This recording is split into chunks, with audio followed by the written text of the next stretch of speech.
Hello students, how are you all? So let's continue the chapter The Sermon at Banaras.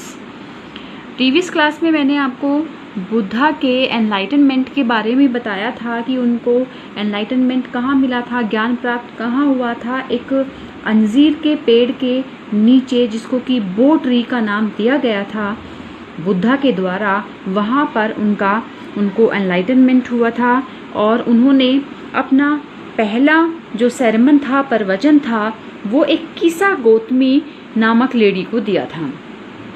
तो यहाँ पर वही story है किसा गौतमी की। किसा Gautami had an only son and he died. किसा गौतमी का केवल एक ही बेटा था और वो मर गया।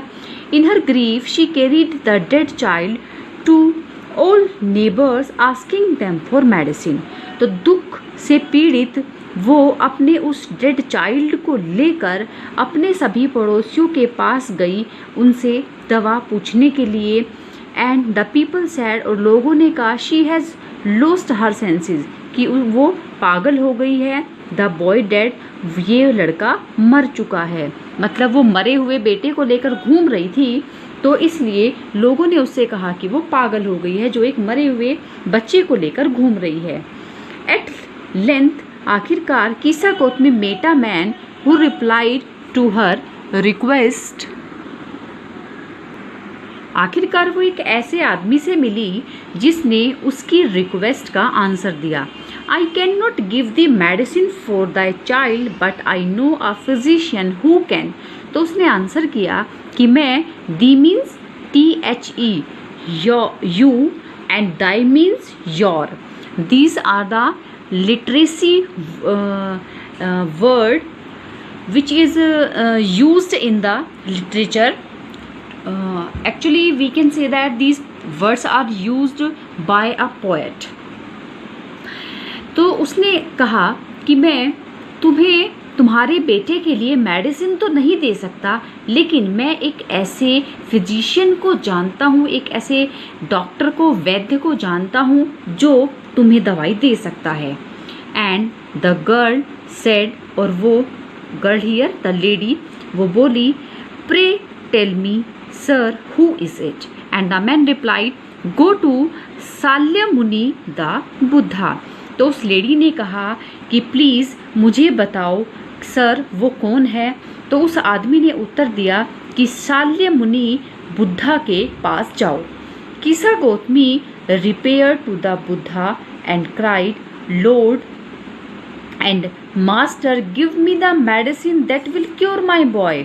अब जो किसा गौतमी थी वो बुद्धा के पास गई और बोली कि महाराज, स्वामी, मुझे वो मेडिसिन दो जिससे मेरे बेटे का इलाज हो सके, जिससे मेरा बेटा ठीक हो सके।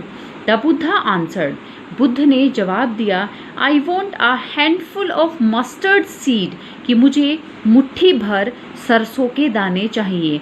And when the girl in her joy promise to procure it, the Buddha added, the mustard seed must be taken from a house where no one has lost a child, husband, parent or friend.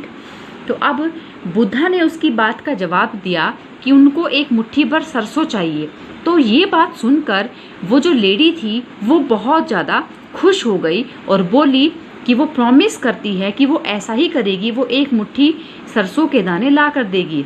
तब बुद्धा ने आगे बताया कि उनको ऐसी सरसों चाहिए, ऐसे मस्टर्ड सीड चाहिए जो कि ऐसे घर से लाए हुए हों जहाँ पर किसी ने अपनी संतान को ना खोया हो, अपने हस्बैंड को ना खोया हो, अपने माता पिता को ना खोया हो, या अपने मित्र को ना खोया हो। इट मीन्स उनके घर में कभी किसी की मृत्यु ना हुई हो, ऐसे घर से सरसों के दाने लेकर आना। बेचारी वो Kisa Gotami now went from house to house, एक घर से दूसरे घर गई। And the people pitied her, और लोग उस पर दया करते और उससे कहते, here is mustard seed, take it, कि ये सरसों के दाने हैं, ले लो। बट वेन शी आस्क्ड, लेकिन जब वो पूछती, did a son or daughter, a father or mother die in your family, they answered her, alas the living are few but the dead are many. तो लोग उसको सरसों के दाने देने के लिए तैयार हो जाते। लेकिन जब वो उनसे ये पूछती कि क्या आपके घर में कभी किसी बेटे बेटी, किसी फादर मदर की मृत्यु हुई है, तो वो कहते कि बहुत ही दुख की बात है, लिविंग आर फ्यू, कि जो जीवित है वो बहुत कम है, लेकिन जो मरे हुए हैं वो अधिक हो गए हैं। मतलब मरने वालों की संख्या जीने वालों की संख्या से ज़्यादा है। Do not remind us of our deepest grief, कि हमें हमारे उस कष्ट की, उस दुख की जो कि सबसे गहरा है, याद मत दिलाओ।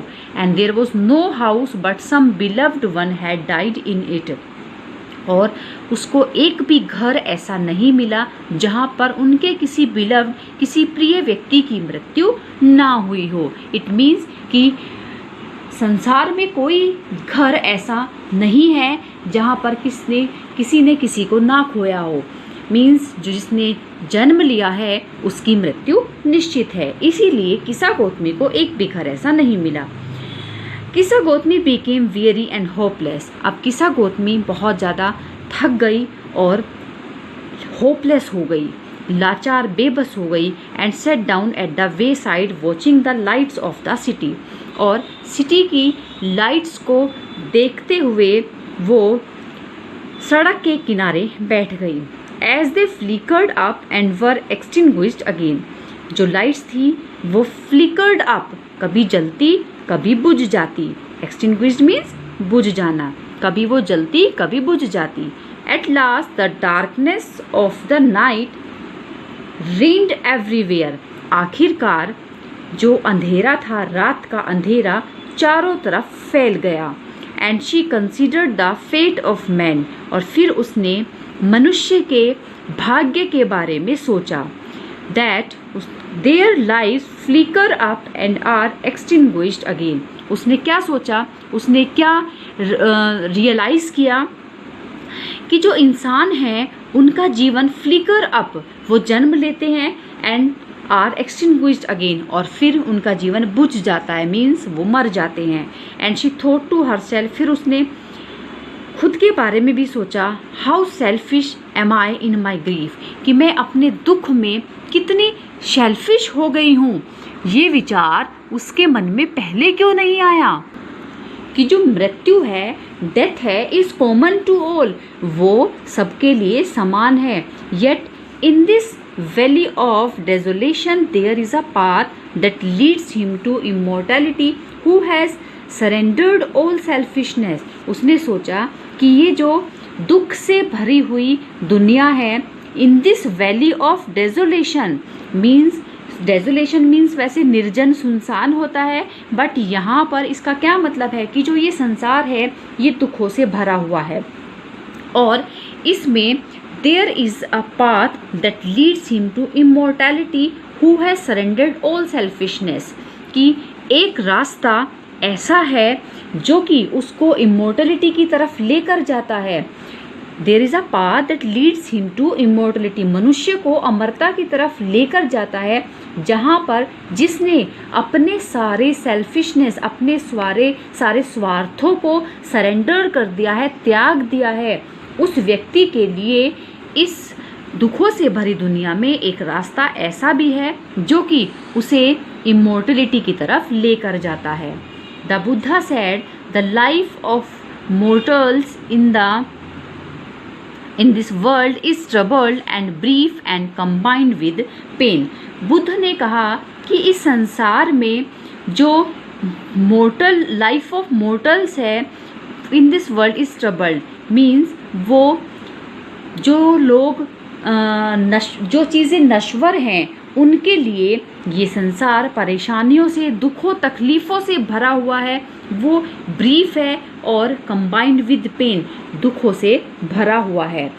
For there is not any means by which those that have been born can avoid dying, और there is not any means, ऐसा कोई भी साधन नहीं है जिससे कि जो व्यक्ति पैदा हुआ है वो मरने से बच सके।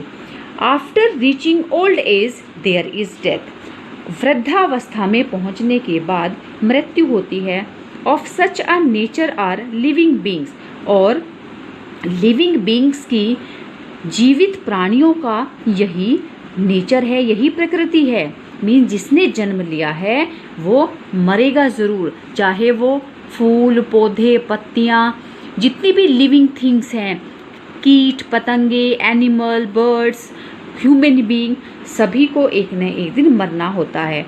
As ripe fruits are early in danger of falling, so mortals when born are always in danger of death. जैसे कि पके हुए फल होते हैं, उनके पेड़ों से गिरने का खतरा ज़्यादा होता है, वैसे ही जिसने जन्म लिया है उसके लिए मृत्यु का खतरा सदैव बना रहता है। As all earthen vessels made by the potter end in being broken, so is the life of mortals। जैसे एक कुम्हार होता है, पोटर होता है, तो वो कुम्हार के बने हुए जितने भी मिट्टी के बर्तन होते हैं वो टूट कर ख़त्म हो जाते हैं, ऐसा ही मोर्टल्स की लाइफ होती है, मीन्स जीवित प्राणियों की लाइफ होती है। Both young and adult, both those who are wise, all fall into the power of death, all are subject to death। बच्चे, बूढ़े, जवान, सभी जिन्होंने जन्म लिया है, चाहे वो बुद्धिमान हो चाहे ना हो, सभी को इस मृत्यु रूपी ताकत से गिरना होता है। ये सभी के लिए समान है, सभी को मरना ही है। Of those who overcome by death depart from life, a father cannot save his son nor kinsmen their relations। वे लोग जो कि मृत्यु का शिकार होते हैं, जो जीवन से अलग हो जाते हैं, एक फादर अपने पिता को बचा नहीं सकता, एक संबंधी अपने संबंधों को बचा नहीं सकता। मार्क देखो, while relatives are looking on and lamenting deeply, one by one mortals are carried off like an ox that is led to the slaughter। जो संबंधी हैं उनके देखते देखते, विलाप करते करते, गहरा विलाप, लेमेंट मीन्स विलाप करना, गहरा विलाप करते करते, वन बाय वन करके जो मोर्टल्स हैं वो ले जाए जाते हैं, बिल्कुल एक ओक्स की तरह से, एक बैल की तरह से, जिसको कि स्लोटर हाउस ले जाया जाता है, मीन्स कसाई के पास काटने के लिए ले जाया जाता है। So the world is afflicted with death and DK.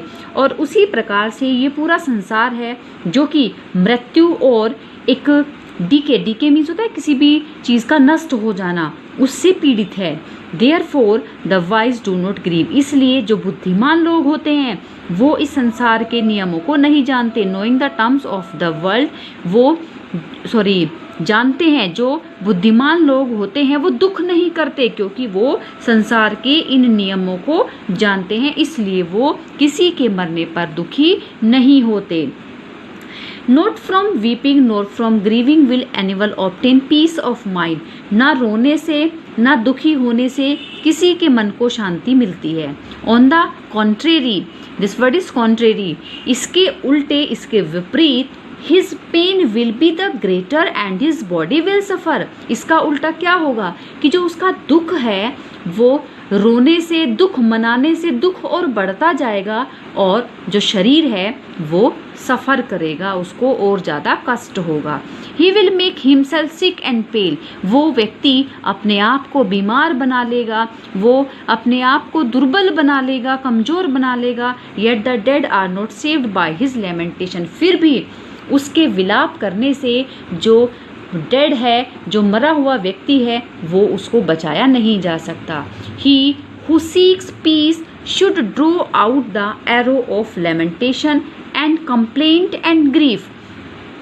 इसलिए वो व्यक्ति जो कि शांति की खोज करता है, उसे अपने मन से जो लेमेंटेशन, कंप्लेंट एंड ग्रीफ, दुख, शोक और शिकायत के जो तीर हैं उनको निकाल कर फेंक देना चाहिए।